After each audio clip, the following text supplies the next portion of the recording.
राम रसिया रिझाओ, राम रसिया रिझाओ माए, राम रसिया रिझाओ, राम रसिया रिझाओ माए, राम रसिया रिझाओ, राम रसिया रिझाओ माए, राम रसिया रिझाओ, राम रसिया रिझाओ माए, राम रसिया रिझाओ, राम रसिया रिझाओ माए, राम रसिया रिझाओ।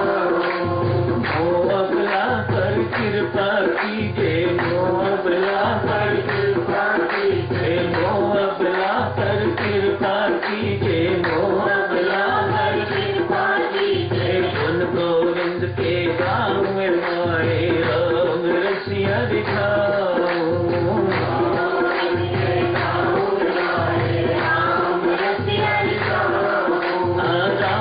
रसिया रिझाओ माए, राम रसिया रिझाओ, राम रसिया रिझाओ माए, राम रसिया रिझाओ।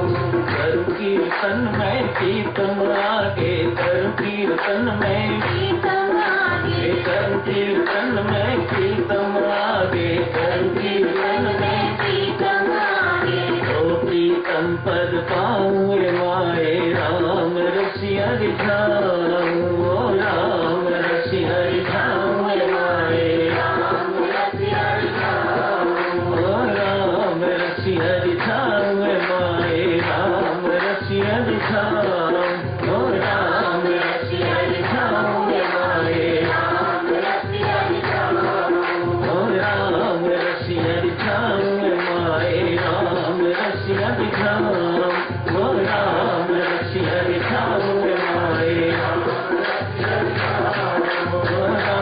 रसिया रिझाओ माए, राम रसिया रिझाओ, राम रसिया रिझाओ माए, राम रसिया रिझाओ, राम रसिया रिझाओ माए, राम रसिया रिझाओ, राम रसिया रिझाओ माए, राम रसिया रिझाओ।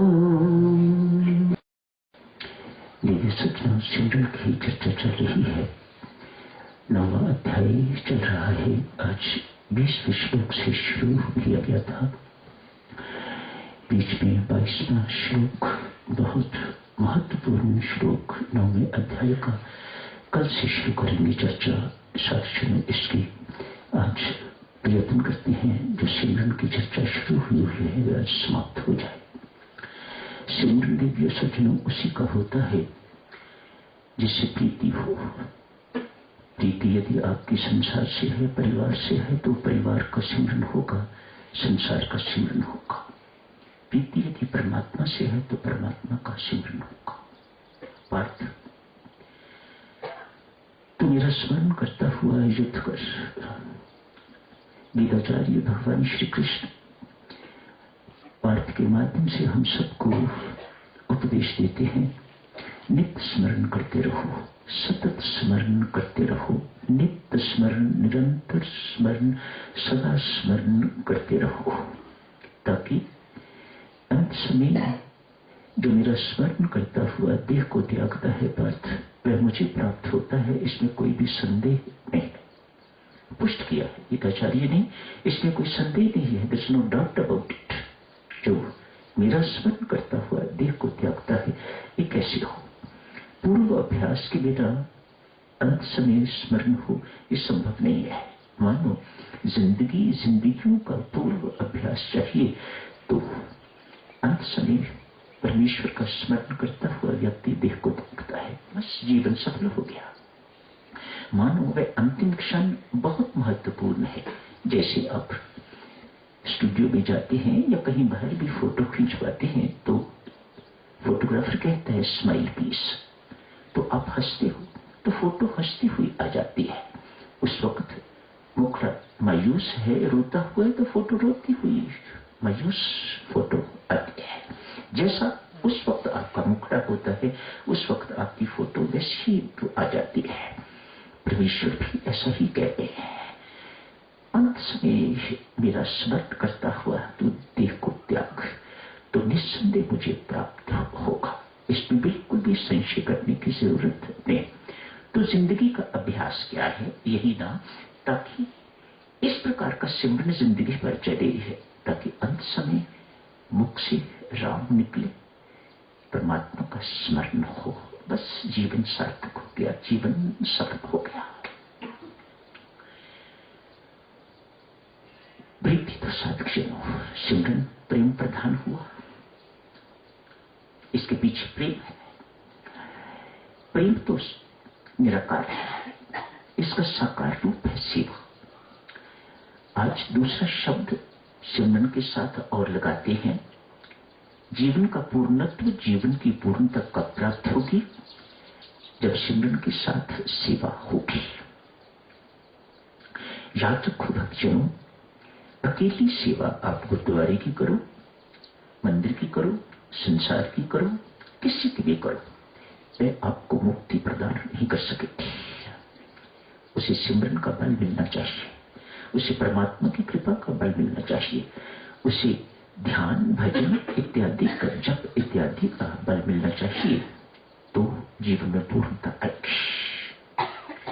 ये भी है, ये भी सत्य है, केवल सिमरन भी जो है वह बहुत कठिनाई से आपको मुक्ति देगा। मानव सेवा भी जरूरी है, इन दोनों का होना हमारे जीवन में बहुत जरूरी है, सिमरन एवं सेवा।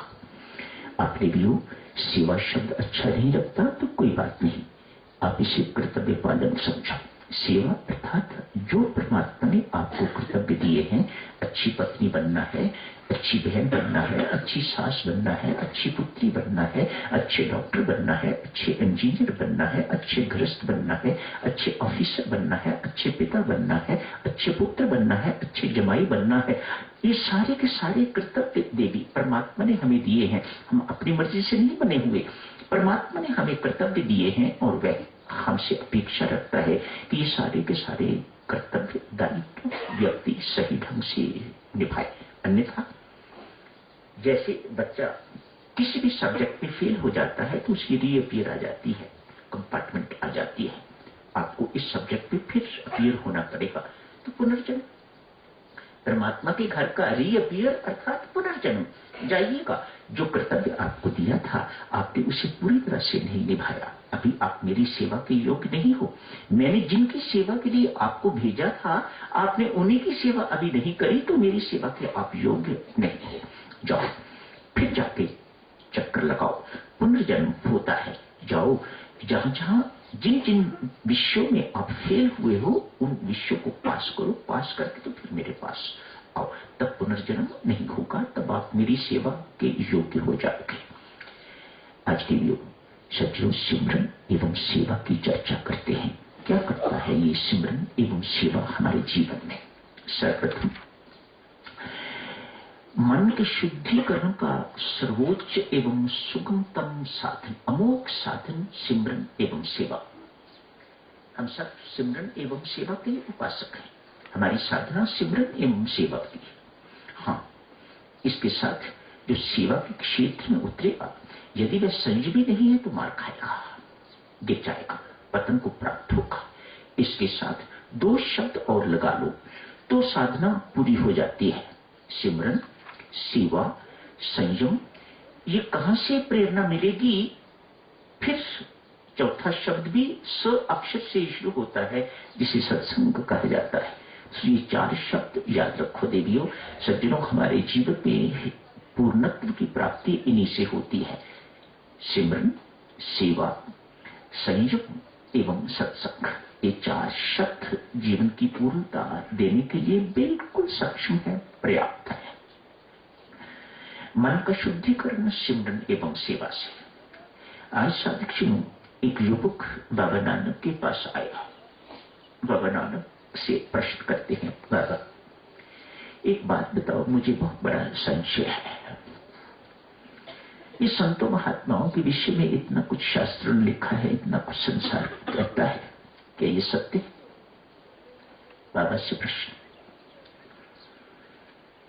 बाबा नानक कहते हैं, युवक तू क्या सोचता है?